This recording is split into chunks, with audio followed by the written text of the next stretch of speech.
Hello, good morning. Day 2 of the True Life Retreat.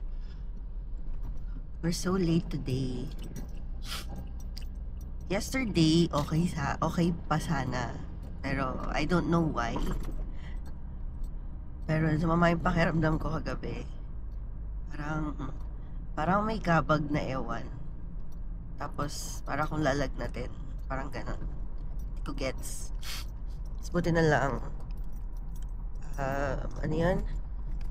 Naglagay na ako ng mga pamahid. Tapos pinahiran na niya ako sa likod. Nung pinahiram ako sa likod, nakatulog na ako ng dire-diretso. Thank you for that. Pero sobrang sama ng pakiramdam ko.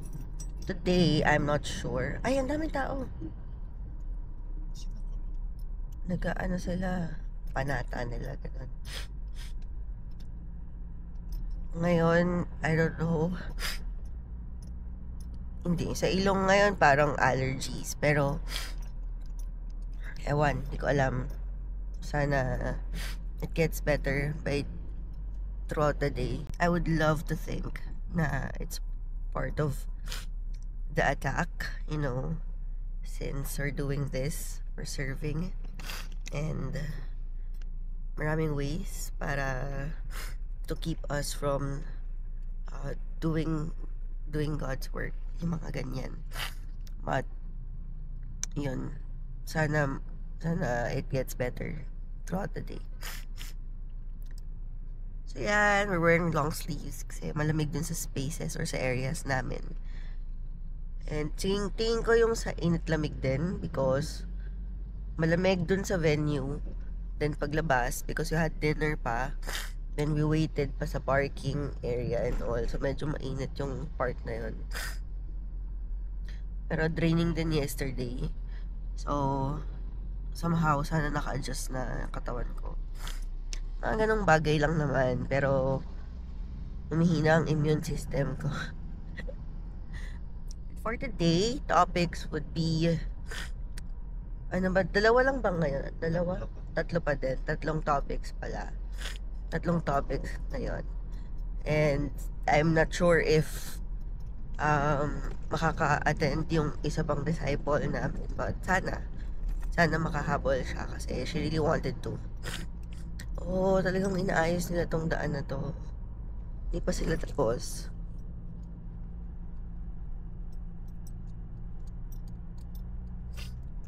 Praise God na maluwag pa rin yung daan. Pero we're so late. Late na kami nakagising. Late ako nagising. Because nga, masama yung pakiramdam ko. Pero sana hindi naman kami super late pagdating sa venue. Nag-start na ata sila mag-exercise, no? Start na exercise nila. 7:45. Hindi na kami umabot sa huddle. Sa volunteers huddle. Yesterday we made it sa huddle. Ngayon sure na hindi. Bawi na lang kami. Yun lang, lapit na kami sa Eastwood.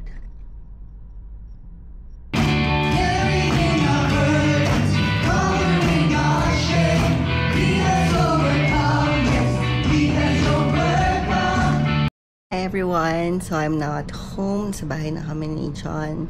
And hindi ako nakapag-vlog nung pauwi. Nakapagod. Actually, naantay ko lang siya matapos sa banyo kasi he will wash yung shirt na gagamitin namin tomorrow. Tapos ako, I'll just wash up, mag-CR, tapos matulog na. Kakapagod. Alam nyo, day 2 is really different. I mean, it hits differently because andito yung ibang heavy topics nasa day 2 ng retreat.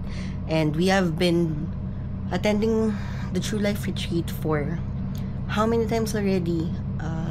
I started at 2017. He started at 2018, I guess. 2018, 2019. And then, simula nun, yearly na kami uma-attend ng True Life as a volunteer. And still, ano yun, the messages are the same. The messages are the same. Iba-iba lang yung delivery of the messages and iba-iba lang yung speaker, but basically, the message is still the same. It's the message of Jesus' love, repentance, and how you can redeem yourself and reconcile with God's love. So, yun. And wala, mabigat lagi yung day 2 ng retreat because of all the topics. And hindi ko na naisip na ganun kabigat ulit yung pagpa-facilitate because whenever we assess ni John bakit mahirap maging facilitator kasi I guess na-share ko na to nung hindi kami fasi ng Inseparable Retreat nitong huli sa Tagaytay. Iba yung ibang work na volunteer work yung ginawa namin. So ito ulit yung time na nag-fasi kami and iba talaga yung pagiging facilitator.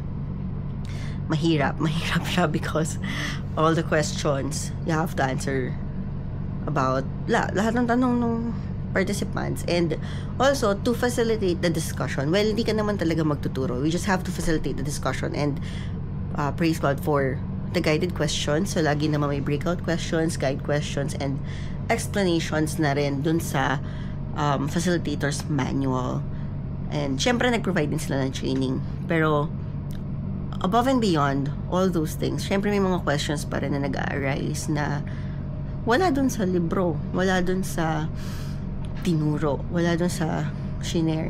And those questions are unexpected, pero that's really the call for us facilitators to be really rooted to God's word, kasi hindi ka naman pwedeng sumagot ng hindi ka sure.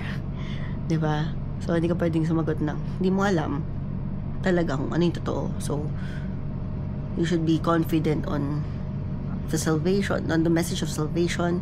You should be confident on the gospel.